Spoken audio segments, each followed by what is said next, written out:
Pilipinas. Mamayang madaling araw na ang finale ng X Factor sa Israel kung saan finalist ang isang Pinay caregiver, si Rose o Osang Postanes. Alay raw niya sa mga Pilipino ang kanyang finale performance. May report si Aubrey Carampel.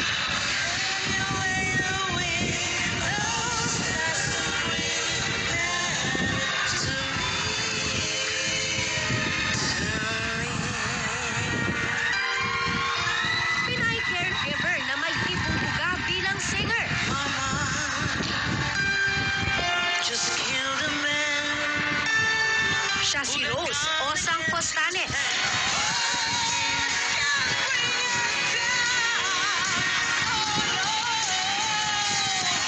Pagaling bumirit, ilang beses siyang nakatanggap ng standing ovation sa X Factor Israel.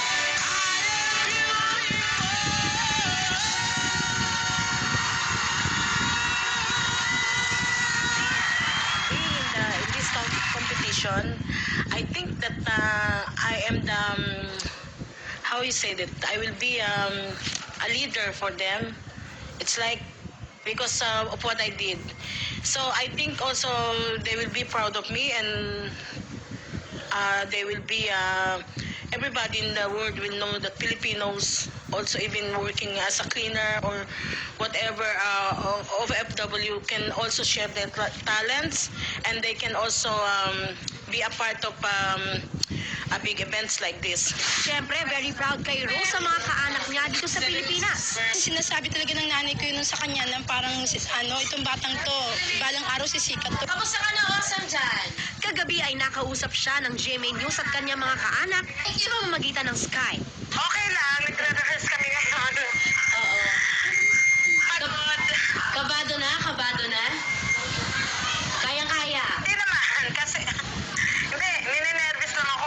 Bumiyahe na pa Israel ang kanyang kapatid na si Nancy at ang long-time partner ni Osang na si Mel para magbigay suporta. Para po sa atin to, hindi na po para sa akin, para po sa ating lahat at sa lahat po ng mga Pilipino sa buong mundo, at lalo sa mga OFW na kagaya ko.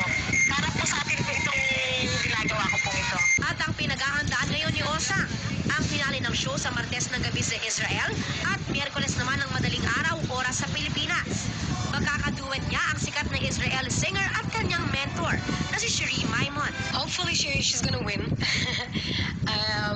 And if not, it doesn't matter because I think she made an amazing journey here in Israel. I think that the Israeli people gave her so much strength, and now she believes in herself. Hopefully she's gonna be one of the best singers in Israel. At ang aawitin ni Osang sa finals, walang iba